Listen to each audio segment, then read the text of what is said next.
Hello there. John Michael at the Context Everything Media Network, drinking some water and reading this book. Today, we're moving on to chapter 15 of Healing the Child Within, a 1984 self-help book about healing your inner child, which I think is a healthy thing to do. Here we are, and here we begin. Chapter 15, The Role of Spirituality. Spirituality is so vast an area in recovery that in this belief chapter, I can only begin to describe it. Yet, it's very helpful to say some crucial things in the healing of our child within. Spirituality is the last stage in our recovery. And paradoxically, it can never be a stage since it is an ongoing process throughout suffering, healing, and serenity. Beginning to define spirituality. In perhaps one of its briefest definitions, spirituality is one's relationship that we have with ourself and with others and with the universe. It is characterized by several key concepts and principles, one of which is paradoxical. Otherwise, seemingly opposite conditions and entities or experiences coexist comfortably together.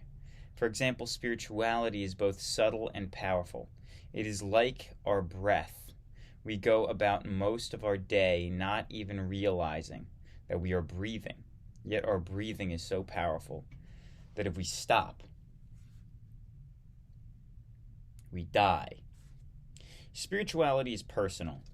Each of us has to discover it on our own and in our own way. It is highly useful in that it deals with a spectrum of our life issues, from learning basic trust to getting free of suffering. And spirituality is experiential. To appreciate it, we use it. To realize it, we use it. To realize it, we have to experience it.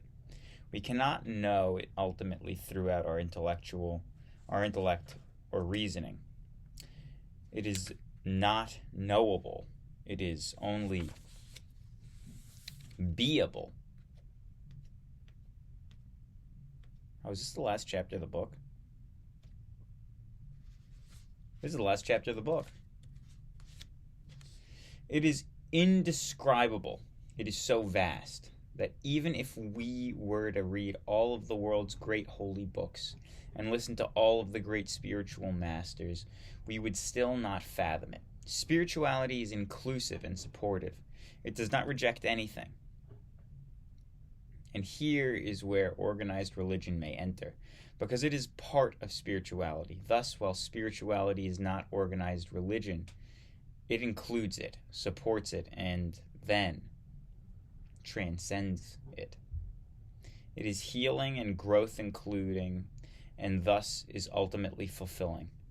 The journey of discovery and healing described throughout this book is actually and ultimately a spiritual journey, although we usually do not view it as such at its beginning.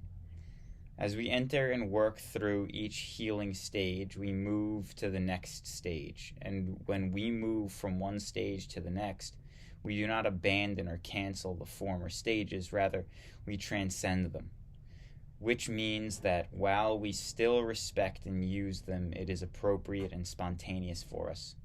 We are now operating and living our life from an entirely new level of consciousness, awareness, and being. These levels of consciousness parallel several descriptions of our spiritual path. Viewing our spiritual path. In the 1940s and 1950s, Maslow described a hierarchy of human needs. These progress from bottom to top as 1, physical, basic, functional, or survival. 2, safety. 3, sense of belonging and love. 4, self-actualization, i.e. knowing and becoming comfortable with our true self. And 5, transcending, or spiritually fully realizing our true self or higher self. These parallel the needs described in Chapter 4 in Table 2, where our human needs are listed in more detail. They also parallel the discovery of recovery of our child within described throughout this book.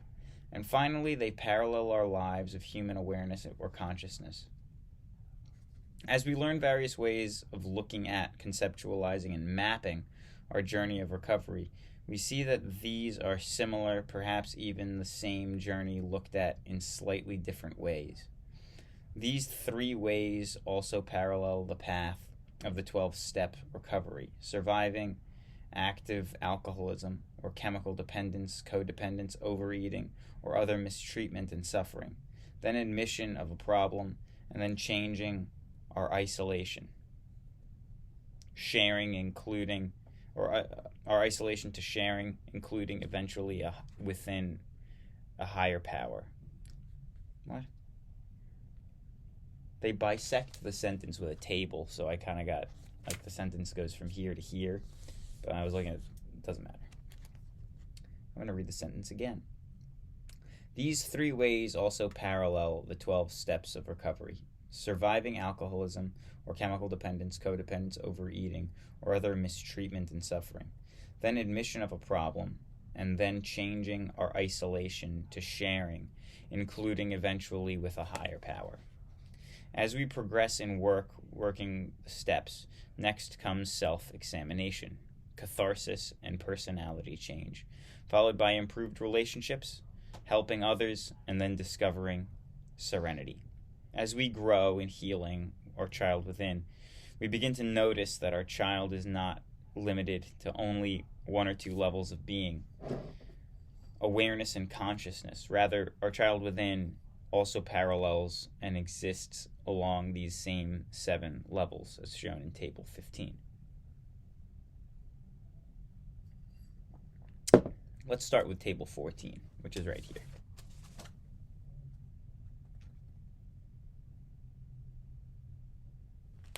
Table 14. Similar hierarchies of human needs, development, and consciousness.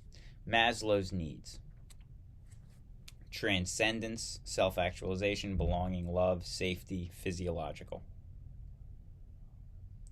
Physiological: healing the child within requires surviving, and the level of consciousness is survival with food, shelter, and from illness. Belonging, or rather safety: healing the child within, they don't have a thing for that. So I guess I don't get it. And level of consciousness: passion, emotion, and basic sexuality. I don't get it. Belonging and love. This seems like it's written wrong. That should be with belonging and love. Awakening, emerging awareness, and there's nothing on the level of consciousness. Self-actualization: transforming, acceptance through conflict or heart. And transcendence: using spirituality and integrating, unity, compassion, and understanding, creativity, natural, and knowing. Back to the text. Helpless infant. Reading from bottom to top of Table 15 on the next page, we note that part of our child is a helpless infant. It wants and needs to be cared for and nurtured. As we cycle through our developmental stages, we first need affection, caring, and nurturing. Only when we have had these needs met are we ready to move to the next stage of our development. Since many neglected or mistreated children did not get their needs met in this way, they did not complete their development at this level. Part of this task of recovery is learning to get our needs met and nurtured so that we can begin to recycle through this stage and thus complete our unfinished development in it. We also discover that there's only one person that can ensure that we get our nurturing that we need, and that one person is us. But it is not we as our codependent self. Rather, it is we as our total child within. Our child within is thus both our nurturer and that helpless infant that needs so desperately to be nurtured. And it is all the other parts. We are our own nurturer. We have to assure that we get what we need. We may at times get others to help us get what we need, but basically we are the only one who can attend to our needs. I describe our needs on table 2 of chapter 4. Probably write that down here. Link to chapter 2 at 10 minutes and 25 seconds.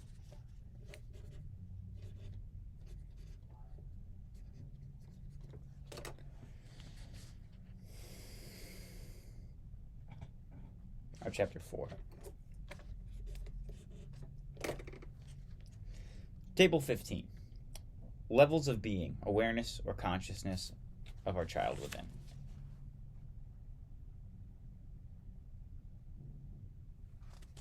I need to clean my fingernails. Unconditionally loving child, compassionate child, creative child, struggling and growing child, thinking and reasoning child, feeling child, helpless infant. Feeling child. Okay, so we're going to go through each one. The feeling child within us is full of feeling and emotion. Like all 7 levels of being of our child within, it is interconnected with each of the other levels. Our feeling child lets us know when we need to attend to something. That something might be something wrong, like a real danger or a hurt, or something pleasant, or it might be the feeling of reaction from a past that comes up. Whatever it is, we are now attentive to it. See chapter 10 on feelings.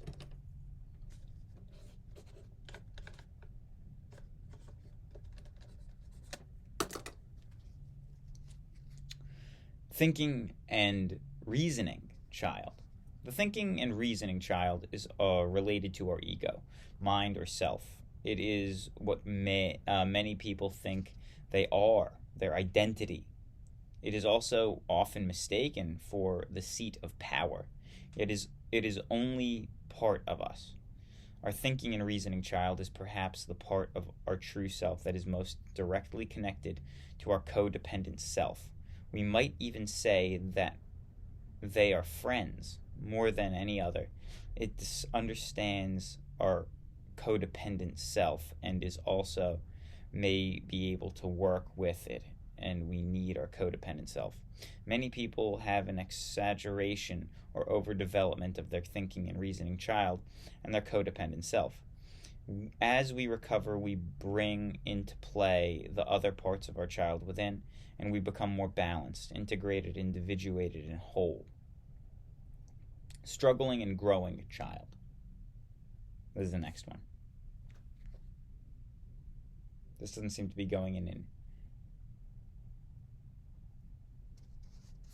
Whatever. Struggling and growing child.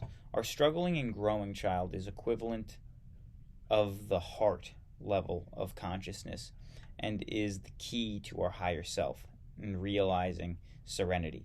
It is the link between our higher self and our lower self. It is perhaps best described by the phrase acceptance through conflict. This means coming up to accept what is by first recognizing or becoming aware of it, then working through the pain or enjoying the pleasure, and then coming to peace with it. It is analogous to the grieving process, the process of forgiveness, turning it over, detachment, letting go, and the process of telling our story, in that it uses the processes to accept and to grow. Creative child. Have you ever sensed or known that something is true or right and you didn't need any rational explanation to prove it? Our creative child is one that uses what men call hunches or gut reactions, and what women call intuition, to assist them in their lives. This is the part of us that knows naturally and inherently. Ideas, inspirations, and creative sparks come up to us through this part of our child regularly. Throughout our lives, for example, this part is of us where we might say most of our great work of art, science, and literature and play originate. However, codependent self may at times try to disguise itself as our creative child, and its intuition will often mislead us. Thus, we can check out any inspirations and intuitions that come up as we see them and how they turn out. If they work for us, they are likely originating from our child within. If they do not, they may have come from our false self. There are several books available on this topic, such as Francis Vaughan's Awakening Intuition and My Alcoholism and Spirituality.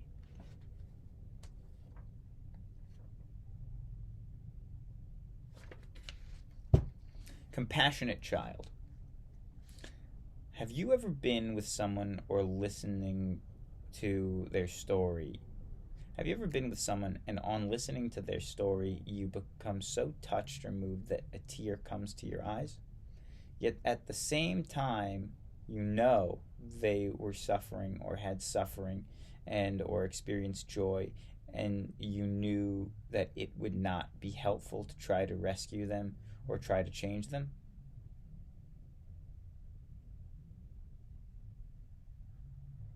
I don't know what I just read. Have you ever been with someone on listening to their story, you become so touched or moved that a tear comes to your eyes? Yet at the same time, while you know they were suffering or had suffering and or experienced joy, you knew that it would not be helpful to try to rescue them or try to change them. When we have such an experience, we are in direct contact with our compassionate child.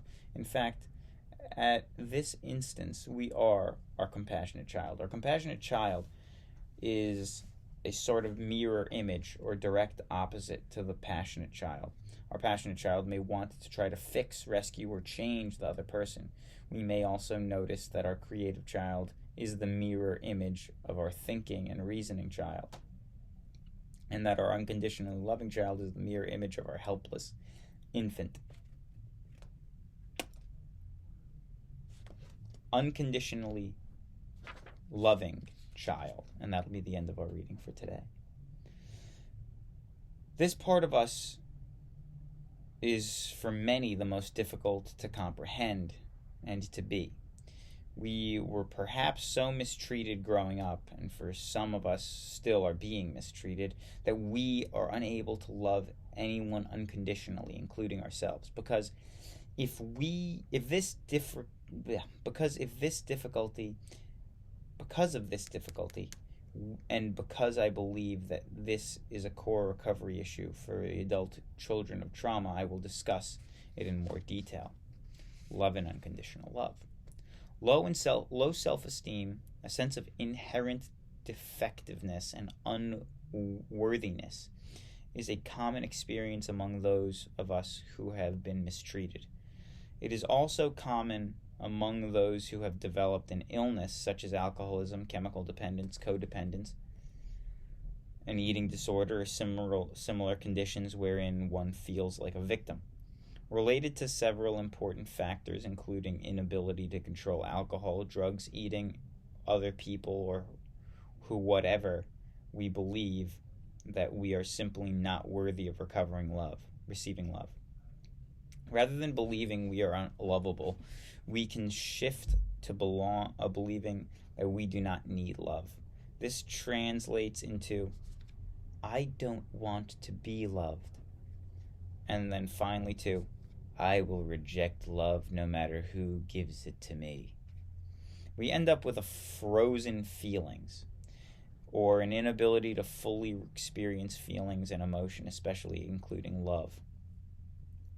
It is often in recovery where we experience the unconditional love of a self-help group, a therapy group, a counselor, sponsor, or a trusted friend, that we begin to feel the healing effects of love.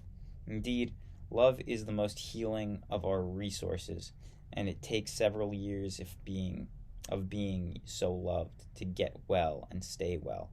And then we can begin to love others in return. A problem for many of us is that we often view love as a limited experience or entity, such as falling in love or infatuation. In our recovery, we learn that love is not simply a feeling. Rather, it is an energy that is manifested by a commitment and a will to extend oneself for the purpose of nurturing one's own or another's total growth, which includes physical, mental, emotional, and spiritual dimensions. As we grow in recovery, we begin to see that there are several different kinds of love. I outline these in Table 16 according to our 7 levels of consciousness. By such a view, we see that in our lower self, love is neediness, chemistry or infatuation, possession, strong admiration, or even worship. In short, traditional romantic love.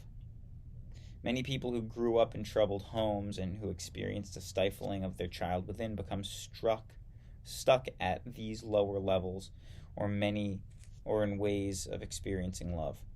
In healing our child within, we eventually discover, work through, and transcend to higher levels of love, including caring through conflict, forgiveness, trust, commitment to grow in ourselves and in loved one, unconditional empathy and acceptance, and pure, peaceful being. By recognizing, experiencing, and letting go, and by using the spiritual practices described and taught by many, we can gradually open the love within each of us. Finally, we learn that love is what we and what our higher power, as we understand it, use to heal ourselves. It is what ultimately healing in group therapy, counseling, friendship, meditation, and prayer, or whatever. We no longer have to be afraid of love or to run away from it, because we know that it is inside us as the core and healing part of our child within.